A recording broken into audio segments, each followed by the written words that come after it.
வணக்கம். இயற்கணிதம் பயிற்சி 3.20 இருக்க 9ல் இருந்து 12வது சம் வரைக்கும் பார்ப்போம். 9வது sum 2x - 1 whole square equal to 9ன் தீர்வு. இதோட தீர்வு என்னன்னு கேட்டிருக்காங்க. 2x - 1 whole square equal to 9. So இந்த 9 எப்படி எழுதலாம்? 3 ஸ்கொயர்னு எழுதலாமா? இந்த இடத்துல எக்ஸோட மதிப்பை கண்டுபிடிச்சா நமக்கு தீர்வு கிடைச்சிரும். ஸோ இந்த எக்ஸோட மதிப்பை கண்டுபிடிக்கிறதுக்காக நம்ம ரெண்டு சைடும் ஸ்கொயர் இருக்கு. ஸோ ரெண்டு சைடும் வர்க்கமூலம் கண்டுபிடிப்போம். ரெண்டு சைடும் வர்க்கமூலம் கண்டுபிடிச்சா இந்த சைடு என்ன ஆகும்? 2x - 1 whole square root 2x - 1 whole square என்னவா மாறும்? 2x - 1ன்னு மாறும். 3 ஸ்கொயர் இதோட வர்க்கமூலம் என்ன? 3. இருபுறமும் வர்க்கமூலம் கண்டுபிடிச்சா ஏதாவது ஒரு சைடு பிளஸ் ஆர் மைனஸ் சேர்த்துக்கணும்னு நான் ஏற்கனவே உள்ள சம்ல சொல்லியிருக்கேன். ஸோ எண்கள் இருக்க பக்கம் சேர்த்துக்குவோம். எந்த பக்கம் வேணாலும் எடுத்துக்கலாம் பிளஸ் ஆர் மைனஸ். நான் இந்த இடத்துல 3க்கு பக்கத்துல பிளஸ் ஆர் மைனஸ்னு எடுத்துக்கிறேன். So 2x - 1 equal to -3 ஆயிருந்துச்சுன்னா 2x equal to -3 plus 1. So -2. அப்ப x ஈக்குவல் டு -2/2 -1. இப்ப 2x - 1 equal to plus 3 ஆயிருந்துச்சுன்னா 2x equal to 3 plus 1 4. அப்ப x ஈக்குவல் டு 4/2 2. ஸோ இந்த இடத்துல x ஓட மதிப்பு என்ன? -1, 2. ஸோ இதற்கான ஆன்சர் E.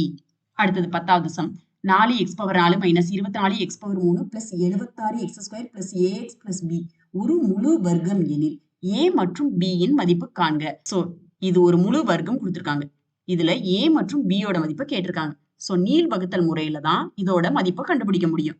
இதுக்கு முன்னாடி சம்ல நம்ம a plus b whole square ஃபார்முலாவை அப்ளை பண்ணி கண்டுபிடிச்சோம். ஆனா இந்த இடத்துல அது பண்ண முடியாது. ஸோ நீள் வகுத்தல் முறையில வகுப்பதன் மூலம் தான் a மற்றும் b யோட மதிப்பை கண்டுபிடிக்க முடியும்.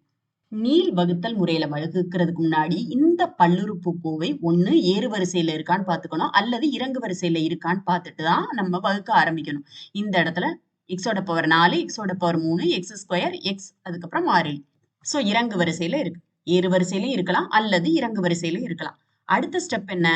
கடைசி உறுப்புல இருந்து ரெண்டு உறுப்பா பிரிச்சு எடுத்துட்டு வரணும்.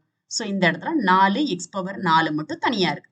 ஸோ இதுல இருந்துதான் வகுக்க ஆரம்பிக்கணும். அடுத்தது இங்க என்ன இருக்கு? ஒரு எண் தான் இருக்கு, 4x⁴. இதோட வர்க்கமூலம் கண்டுபிடிக்கணும். கண்டுபிடிச்சா நமக்கு என்ன கிடைக்கும்? 2x².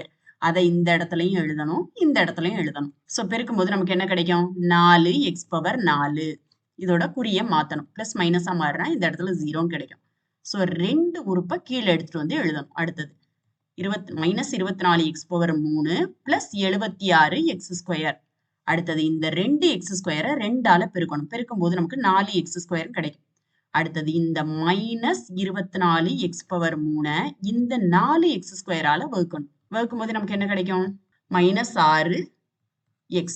ஸோ இந்த -6x இங்கேயும் எழுதணும், இங்கேயும் எழுதணும். இப்ப இந்த -6x இந்த உறுப்பால பெருக்கி இங்கே எழுதணும். ஸோ -6x 4x² பெருக்குனா -24x⁴. அடுத்தது -6x -6x பெருக்குனா பிளஸ் 36x². கீழே இருக்க குறிகளை மாத்தணும். ஸோ இது 0 ஆயிரும். அடுத்தது 76ல 36 போச்சுன்னா நமக்கு என்ன கிடைக்கும்? Plus 40x². நம்மளோட எய்ம் ஒவ்வொரு உறுப்பையும் 0ன்னு ஆக்கிட்டு வரணும். ஸோ அடுத்தது 40x². அடுத்து இருக்க 2 உறுப்பை கீழே எடுத்து எழுதணும். அடுத்து என்ன பண்ணணும்? இங்க இருக்க உறுப்பை 2ஆல பெருக்கி இந்த இடத்துல எழுதணும். ஸோ 2x² பெருக்குனா 4x² மைனஸ் 6x 2ஆல பெருக்குனா -12x. அடுத்தது என்ன பண்ணணும்? இந்த 40x² இந்த 4x² வகுக்கணும். வகுக்கும் போது நமக்கு என்ன கிடைக்கும்? 10ன்னு கிடைக்கும். அந்த 10 பிளஸ் 10 இங்கேயும் எழுதணும், இங்கேயும் எழுதணும். ஸோ இந்த பிளஸ் 10ஆல இங்க இருக்கிற அனைத்து உறுப்புகளையும் பெருக்கணும். Plus 10 × 4x² plus 40x² minus 12x × 10 minus 120x. அடுத்தது பிளஸ் 10 × பிளஸ் 10 பிளஸ் 100. ஸோ கீழே இருக்கிற குறிகளை மாத்தணும். மாத்தும் போது என்ன கிடைக்கும்? இது 0ன்னு கிடைக்கும். அடுத்தது இங்க கேள்வியில இது ஒரு முழு வர்க்கம் கொடுத்துருக்காங்க. இது ஒரு முழு வர்க்கமா இருந்துச்சுன்னா இத நீள் வகுத்தல் முறையில இதோட வர்க்கமூலம் கண்டுபிடிக்கும் போது நமக்கு மீதி கண்டிப்பா 0 தான் கிடைக்கும். இது ஒரு இந்த பல்லுறுப்புக்கோவை ஒரு முழு வர்க்கமா இருந்துச்சுன்னா நீள் வகுத்தல் முறையில இதோட வர்க்கமூலத்தை கண்டுபிடிக்கும் போது இதோட மீதி கண்டிப்பா 0வா தான் இருக்கும். ஸோ மீதி 0வா இருக்கும்னா இந்த இடத்துல ax plus 120x equal to 0. அப்ப a ஈக்குவல் டு -120 இருக்கும். அதே போல b மைனஸ் கழிக்கும் போதுதான் நமக்கு 0 கிடைக்கும். b மைனஸ் 100 கழிச்சாதான் நமக்கு மீதி 0 கிடைக்கும். அப்ப b மைனஸ் 100 ஈக்குவல் டு 0. அப்ப b ஈக்குவல் டு 100. நீங்க b ஈக்குவல் டு பிளஸ் 100ன்னு எடுத்துடக்கூடாது. இந்த பிளஸ் 100 குறி மாத்தினதுக்கு அப்புறம் b ல இருந்து கழிச்சாதான் நமக்கு மீதி 0 கிடைக்கும். சோ அப்ப b மைனஸ் 100 ஈக்குவல் டு 0. அப்ப b ஈக்குவல் டு 100. அப்ப a யோட மதிப்பு மைனஸ் 120, b யோட மதிப்பு 100. சோ இதற்கான விடை E. 11வது sum q square x square plus B square x plus r square equal to 0 என்ற சமன்பாட்டின் மூலங்களின் வர்க்கங்கள் q x square plus p x plus r equal to 0 என்ற சமன்பாட்டின் மூலங்கள் எனில் q p r என்பன கூட்டுத்தொடர் வரிசையில இருக்கா அல்லது பெருக்குத்தொடர் வரிசையில இருக்கா அல்லது கூட்டுத்தொடர் வரிசை மற்றும் பெருக்குத்தொடர் வரிசை ரெண்டிலும் இருக்கா அல்லது இதுல எதுவுமே இல்லையான்னு கேக்குறாங்க. சோ இதை எப்படி கண்டுபிடிக்கிறதுன்னு பார்ப்போம். கேள்வியில் என்ன கொடுத்திருக்காங்க?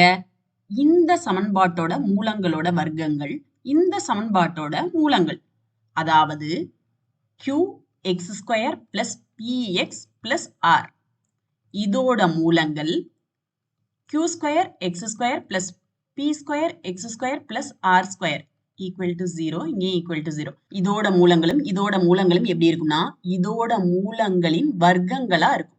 அதாவது இங்க a இருந்தா இங்க a ஸ்கொயர் இருக்கும், இங்க b இருந்தா b ஸ்கொயர் இருக்கும். இந்த மாதிரி இருக்கும். உங்க புரிதலுக்காக நான் சொல்றேன். ஏற்கனவே நம்ம படிச்சிருக்கோம் ax square plus bx plus c equal to 0வின் மூலங்கள் ஆல்பா மற்றும் பீட்டா எனில் மூலங்களின் கூடுதல் alpha plus beta equal minus எக்ஸோட கெழு பை எக்ஸ் ஸ்கொயரோட கெழுன்னு படிச்சிருக்கோம். So alpha plus beta equal to minus B by a. அதே போல ஆல்பா இன்டு பீட்டா மூலங்களின் பெருக்கற்பலன் மாறிலி பை எக்ஸ் ஸ்கொயரோட கெழு, அதாவது alpha into beta equal to c by a. So இங்க என்ன கொடுத்திருக்காங்க? First q x square plus px plus r equal to 0.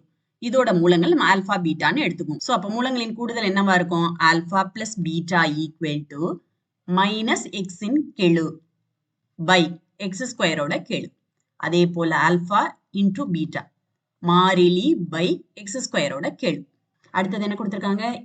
q square x square plus p square x square plus r square equal to 0. இதோட மூலங்கள் எப்படி இருக்கும்? இதோட மூலங்கள் alpha பீட்டாவா இருந்துச்சுன்னா இதோட மூலங்கள் அதோட வர்க்கமா இருக்கும். அப்ப ஆல்பா ஸ்கொயர் பீட்டா ஸ்கொயர் எனில், சோ இந்த இடத்துல மூலங்களின் கூடுதல் என்னவா இருக்கும்? Alpha square plus beta square. மூலங்களின் கூடுதல்னா மைனஸ் பி பை சாரி இங்க எக்ஸ்ன்னு எழுதணும். மைனஸ் எக்ஸின் கெழு பை எக்ஸ் ஸ்கொயரின் கெழு. மூலங்களின் பெருக்கற்பலன் ஆல்பா ஸ்கொயர் பீட்டா ஸ்கொயர். இந்த இடத்துல மூலங்களின் பெருக்கற்பலன் alpha square beta square equal to மாறிலி, இந்த இடத்துல மாறிலி என்ன? ஆர் ஸ்கொயர் பை எக்ஸ் ஸ்கொயரோட கெழு. நான் இந்த இடத்துல QPR எந்த தொடர் வரிசையில் அமையுதுன்றதை கண்டுபிடிக்கிறதுக்காக இந்த இடத்துல நான் alpha plus beta whole square equal to alpha square plus beta square plus 2 alpha beta இந்த ஃபார்முலாவை அப்ளை பண்றேன். இந்த இடத்துல ஆல்பா பிளஸ் பீட்டா மதிப்பு தெரியும். ஆல்பா பிளஸ் பீட்டாவோட மதிப்பு minus B by q. So minus B by q whole ஸ்கொயர்னு எழுதலாமா? ஆல்பா பிளஸ் பீட்டாவோட மதிப்பை எழுதிட்டேன். இங்க ஹோல் ஸ்கொயர் இருக்கு, அதை அப்படியே எழுதிக்குவோம். அடுத்தது alpha square plus beta square. இதோட மதிப்பு என்ன? Minus b square by q square. அடுத்தது பிளஸ் 2 ஆல்பா பீட்டாவோட மதிப்பு என்ன? R by q. So r by கியூன்னு எழுதிக்குவோம். Minus b whole square. B ஸ்கொயரா மாறும். மைனஸ் ஸ்கொயர் பண்ணா பிளஸ்ஸா மாறும். பி ஸ்கொயர் பண்ணா பி ஸ்கொயர். அடுத்தது பை கியூவை ஸ்கொயர் பண்ணா, ஏன்னா இந்த கியூக்கும் ஸ்கொயர் இருக்கு. ஸோ அப்ப கியூவை ஸ்கொயர் பண்ணா கியூ ஸ்கொயர். அடுத்தது இங்க minus b square by q square இருக்கா? இது ஈக்குவல்ட்டுக்கு முன்னாடி வந்துச்சுன்னா plus B square by q ஸ்கொயரா மாறும். Equal to 2 r by q.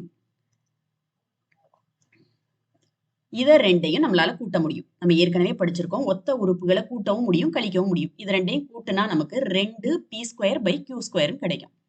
So 2 b square by q square. இந்த 2 பெருக்கல்ல இருக்கு, ஈக்குவல்ட்டுக்கு அடுத்து வந்துச்சுன்னா வகுத்தலா மாறும். ஸோ 2 கேன்சல் ஆயிரும். அதே போல இந்த கியூ ஸ்கொயர் வகுத்தல்ல இருக்கு, ஈக்குவல்ட்டுக்கு அடுத்து வந்துச்சுன்னா பெருக்கலா மாறும். இந்த கியூவையும் இந்த கியூ ஸ்கொயர்ல ஒரு கியூவையும் அடிச்சோம்னா நமக்கு என்ன கிடைக்கும்? R Q. சோ நமக்கு இதுல இருந்து என்ன கிடைச்சிருக்குன்னா b square equal to r கியூன்னு கிடைச்சிருக்கு. நம்ம ஏற்கனவே படிச்சிருக்கோம் b square equal to ac. பெருக்குத்தொடர் வரிசையில படிச்சிருக்கோம். பி ஸ்கொயர் ஈக்குவல் டு ஏசியா இருந்துச்சுன்னா இந்த இடத்துல என்ன உறுப்பு இருக்கு? பி. இது நடுவுல வரும். இந்த ஏ கமா பி கமா சி அல்லது இந்த பி நடுவுல வரணும். சியை கூட முதல்ல எழுதலாம். சி கமா பி கமா ஏ என்பது ஒரு பெருக்கு தொடர் வரிசையில் அமையும். சோ இங்க என்ன கிடைச்சிருக்கு? P square equal to r q கிடைச்சிருக்கு. அப்ப இந்த பி சென்டரா வரும். ஆர் கமா பி கமா கியூன்னு எழுதலாம். அல்லது q comma p comma r. நமக்கு இந்த பி வந்து நடுவுல வரணும். அவ்வளவுதான். So q comma p comma r என்பது ஒரு பெருக்கு தொடர் வரிசையில் அமையும். ஏன்னா நமக்கு p square equal to r q எனில் Q, P, R என்பது ஒரு பெருக்கு தொடர் வரிசையில் அமையும். சோ அப்ப இதற்கான ஆன்சர் ஆ. ஓகே, அப்ப கூட்டுத்தொடர் வரிசையில் அமையும்னா கூட்டுத்தொடர் வரிசையில் அமையும்னா P square equal to A plus C கிடைக்கும். இந்த வடிவத்துல கிடைக்கும். இங்க என்ன உறுப்பு இருக்கு? B. இது சென்டரா வரும். A, B, C அல்லது இந்த B சென்டரா வரணும். இந்த C கூட ஃபர்ஸ்ட் எழுதலாம். C, B, A என்பது ஒரு கூட்டுத்தொடர் வரிசையில் அமையும். அடுத்தது ஒரு நேரிய சமன்பாட்டின் வரைபடம். ஒரு நேரிய சமன்பாடுனா என்ன? y equal to mx plus c. இந்த x ஓட பவர்லையும் y ஓட பவர்லையும் ஒன்னு இருக்கும். y equal to mx plus c. இதுதான் நேரிய சமன்பாட்டோட வடிவம். இந்த நேரிய சமன்பாட்டை வரைபடத்துல குறிக்கும் போது நமக்கு ஒரு நேர்கோடா தான் கிடைக்கும்னு பார்த்திருக்கோம். ஒரு பல்லுறுப்புக்கோவையை வரைபடத்துல குறிக்கும் போதுதான் நமக்கு பரவளையமா கிடைக்கும். ஒரு எதிர் மாறுபாடு உள்ள பல்லுறுப்புக்கோவையை வரைபடத்துல குறிக்கும் போது நமக்கு செவ்வக அதிபரவளையம் கிடைக்கும் அல்லது இளைவான வளைவரையா கிடைக்கும். நன்றி. உங்களுக்கு இந்த வீடியோ பிடிச்சிருந்துச்சுன்னா லைக் பண்ணுங்க. உங்க ஃப்ரெண்ட்ஸ் கூட ஷேர் பண்ணுங்க. கணிதம் கற்போம் சேனலுக்கு சப்ஸ்கிரைப் பண்ணுங்க. உங்களோட கருத்துக்களை கீழ இருக்க கமெண்ட் பாக்ஸ்ல கமெண்ட் பண்ணுங்க.